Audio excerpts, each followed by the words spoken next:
mo ti jíṣẹ́ bọ̀ bàbá máa ṣe láṣẹ pé Bisi ológe Bisi ológe show àwọn la ní show tiwa ni ẹ máa wò ó ẹ má yí kú òǹbẹ Remi Adébáyọ̀ Shitabe ọmọ Èkó pàtàkì ọmọ Èkó arómi sálẹ̀gbẹ̀lẹ̀gbẹ̀ bẹ́ẹ̀ ni nílùú Èkó wa yìí náà ni Bisi ológe show àwọn tó ẹ máa gbádùn lẹ́ máa bá pàdé bẹ́ẹ̀ ẹ máa wò ó dọ́tọ̀ sí náà.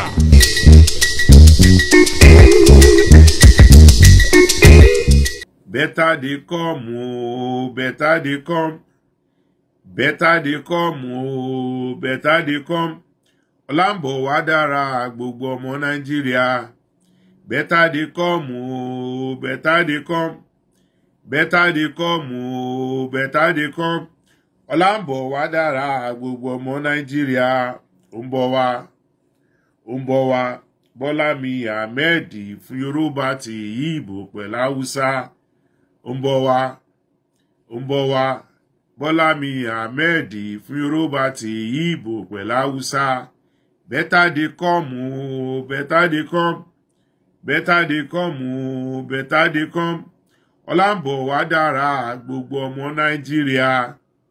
Wọ́n ní èèyàn kì í yan olórí based on sentiment. Èèyàn dẹ̀ gbọ́dọ̀ yan olórí tìtorí pé èèyàn nífẹ̀ẹ́. Èèyàn máa yan olórí tìtorí nǹkan tí ẹniyẹn ní orí ni. Èèyàn dẹ̀ máa yan olórí based on nǹkan tó ní ọkàn. Èèyàn gbọ́dọ̀ condemn èèyàn tìtorí pé èèyàn nífẹ̀ẹ́. Èèyàn máa wo nǹkan tí onítọ̀hún wà capable of doing ni.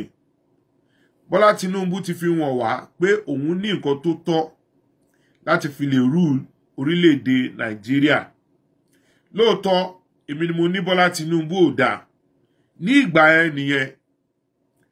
ìgbà yẹn òun nìyẹn. Èmi náà dẹ̀ ni mo tún mọ nǹkan tí mo rí tí mo fi ní Bọ́lá Tinubu ni ẹni tí èmi máa tẹ̀lé. Tí èèyàn bá ní eégún lé bàbá òun máa jó, tó bá dẹ̀ tún ní kò tún jó mọ́, kò kí ń ṣe headache anybody. Wàhálà lé ẹni yẹn pẹ̀lú eégún lé bàbá ẹ̀ ni. Àwàlá ní Bọ́lá Tinubu, nǹkan tó bá wù wá, òun ni a lè fi dá ní àrà. Nísìnyí, orí ti yí, ìlú dẹ̀ láti yí padà ni. Orí ti yí, ìlú dẹ̀ ń ṣe kí ni, ó ń láti yí padà. Bọ́lá Tinubu ni ẹni tí èmi rí tó lè ṣe based on experience ẹ̀ àti based on àwọn nǹkan tí ó ti ṣe àti àwọn èèyàn tí ó kó mọ́ra tí wọ́n jẹ́ ọ̀jọ̀gbọ́n. Bọ́lá Tinubu ó ti gbé manifesto ẹ̀ kalẹ̀, ìyẹn agenda, nǹkan tí ó ní tí ó fẹ́ ṣe fún orílẹ̀-èdè ilẹ̀ Nàìjíríà. Èmi ti farabalẹ̀ kà, mo dẹ̀ ti fi ara balẹ̀ mo gbọ́. Ó kọ́, ó dẹ̀ tún fi ẹnu ó fi sọ pé nǹkan báyìí lòun ní fún orílẹ̀-èdè Nàìjíríà. Ó sọ̀rọ̀ nípa agriculture, iṣẹ́ àgbẹ̀. Ó sọ̀rọ̀ nípa bí a ṣe máa manufacture nǹkan títí wa. Ó sọ̀rọ̀ nípa bí a ṣe máa ṣe mọ́tò ní orílẹ̀-èdè Nàìjíríà. Ó sọ bí a ṣe máa ṣe ohun ọ̀gbìn tó jẹ́ àgbẹ̀ títí wa tí a máa produce tí a dẹ̀ máa manufacture. Ó sọ̀rọ̀ nípa loan. Ó kó gbogbo àwọn ọ̀jọ̀gbọ́n jọ, gbogbo àwọn tí wọ́n ń pè ní stakeholder ní Nàìjíríà. Ó address wọn. Dangote wà ńbẹ̀, Jimovia wà ńbẹ̀, àwọn èèyàn lóríṣiríṣi tí wọ́n ní ọgbọ́n ní orí. Bọ́lá Tinubu ò sọ pé ago ẹyọ kan lòun ń wọ̀, kò ní aṣọ ẹyọ kan lòun ń wọ̀, kò dẹ̀ sọ pé òun ò jí owó àbí bóyá òun máa jí owó. Ó ń sọ nǹkan tí òun ní fún orílẹ̀-èdè ilẹ̀ Nàìjíríà. Ìdí tó ṣe kó àwọn ọ̀jọ̀gbọ́n jọ nìyẹn. Ó dẹ̀ ń sọ̀rọ̀ nǹkan made in Nigeria. Ó tún wá sọ èyí tí ó jẹ wá lógún jù, ìyẹn security. Ó gbé ìyẹn náà ó gbé kalẹ̀, ó sọ bí ó ṣe máa ṣe, ó dẹ̀ sọ bí òun ṣe fẹ́ ṣe. Bọ́lá Tinubu ò ti torí gbogbo àwọn tí ó ti bá ṣe ọ̀tá rí àbí tí wọ́n bá ṣe ọ̀tá kó ní òun ò ní kó wọn jọ sí inú yàrá kan. Ó ní ìsìn lágbájá bú mi lánàá kò sí ńbẹ̀, tàmẹ̀dú bú mi ní èdè kò sí ńbẹ̀. Ó ní gbogbo wa ni òun fẹ́ kí a pa ọ̀pọ̀ kí a jọ ṣe orílẹ̀-èdè Nàìjíríà. Èmi dẹ̀ wá wò pé torí kí ọmọ lè dáràn òun ni wọ́n ṣe ń sọ ọmọ ní orúkọ. A lè hold Bọ́lá Tinubu responsible fún gbogbo nǹkan tí bàbá Buhari bá ṣe. N tó wà lórí bàbá Buhari ló fi ṣe ìjọba. Ó ti wá kan Bọ́lá Tinubu ń sìn, n tó wà ní orí ẹ̀ òun ni ó yẹ kí a máa wò. N tí ó ní ìpamọ́ fún àwọn ọmọ Nàìjíríà ló yẹ kí a máa wò. Ẹ fi etí ara yín gbọ́. And Nollywood entertainment sector. Through active participation, lights manufacturing, and Nollywood entertainment sector.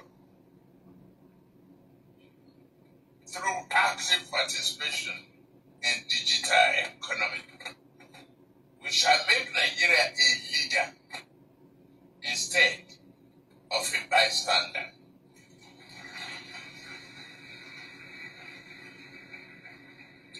This is the fourth industrial revolution. We must target, and we will, I assure you, target growth at very least.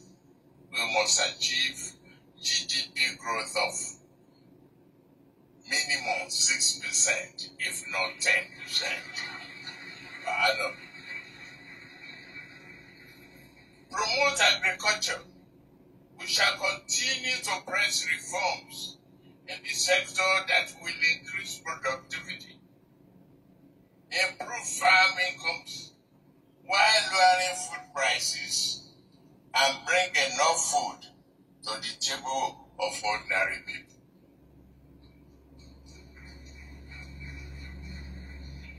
Power. Nigeria, I am determined. Dear Nigerians, I am determined, I repeat, to give you the affordable and reliable power you need to drive your businesses in a way that lifts the entire economy and ordinary person.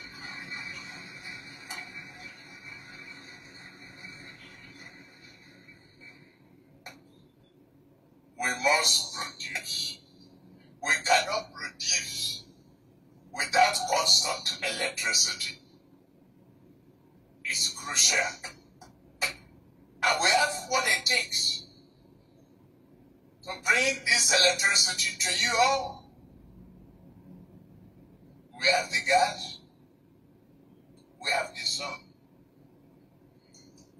We have the wind. We have the water. What are we waiting for? Kí là ń dúró dè o? Nǹkan tí ó ní ọpọlọ tí ó gbélẹ̀ tí ó fẹ́ fi ṣe ìjọba nìyẹn. Ká gbàgbé pé kíní kan ṣe èèyàn kan ti dàgbà, èèyàn kan ti darúgbó. Bọ́lá Tinubu ò sọ pé òun fẹ́ dá ṣe. Ó ní òun máa kó àwọn èèyàn tí wọ́n ní ọgbọ́n lórí, àwọn èèyàn tó kó sí inú hall ńbẹ̀ yẹn tí wọ́n jẹ́ stakeholder, àwọn tó lóun máa kó jọ nìyẹn tí wọ́n ní ọpọlọ lórí, tí wọ́n jọ máa ṣiṣẹ́ pọ̀ bí wọ́n ṣe máa move Nigeria lọ sí iwájú. Àwọn nǹkan tó yẹ ká máa wò nìyẹn tí a fi ń bu ẹnu ẹ̀tẹ́ lu ara wa pé nǹkan ṣe èèyàn kan. Èèyàn kì í yan olórí based on sentiment o, kò wá tán síbẹ̀. Ó tún wá sọ̀rọ̀ security, kẹ́ fi etí ara yín gbọ́.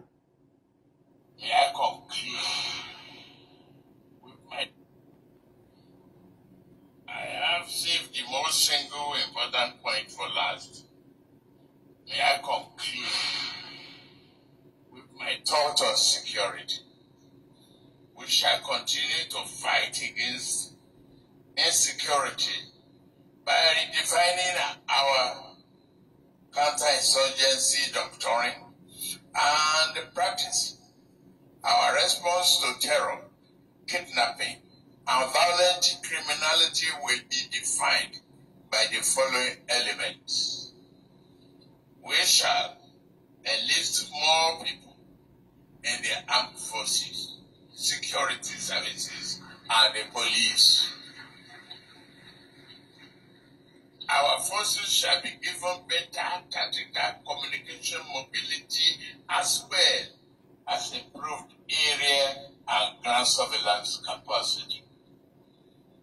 Through this and other measures, we shall identify, monitor, track, and defeat the evil groups where they are anywhere. Small inch of our land. Òun lẹ ti gbọ́ yẹn. Ọ̀rọ̀ ẹ̀gàn kọ́ leléyìí, ọ̀rọ̀ sentiment kọ́ leléyìí. Ohun tó ní ọpọlọ òun ni ó kó kalẹ̀ sí orí manifesto ẹ̀yẹn tó kó sí orí agenda pé òun máa ṣe fún orílẹ̀-èdè Nàìjíríà. Kí wá ló ń bà wá lẹ́rù? Èèyàn ní ọpọlọ, ẹni tó yẹ pé òṣèlú gidi ni. Ó mọ bí wọ́n ṣe ń ṣe òṣèlú, ó dẹ̀ kó àwọn èèyàn gidi, ó kó wọn tira. So tí ẹ bá wọ ọkọ̀ gbàlà ẹ̀yin lẹ mọ̀ o, torí gbogbo ètà ń bá kiri kíní kan ẹ jẹ́ kí a wo nǹkan tí èèyàn ní ọpọlọ, ká wo àwọn èèyàn tó kó mọ́ra fún ìlọsíwájú orílẹ̀-èdè Nàìjíríà, ká yọ ti ẹ̀gàn kúrò, ká yọ ti sentiment kúrò. Lóòótọ́ mo bú Bọ́lá Tinubu rí, mo ní kò dáa, ṣùgbọ́n nísìn orí ti yí, ìlú dẹ̀ ti yí padà. Bọ́lá Tinubu lè mérí tó lè ṣe. God bless Nigeria. Thanks for watching this video. Please don't forget to click on subscribe button. Kindly comment and share. We drop new videos daily. Thank you. God bless you.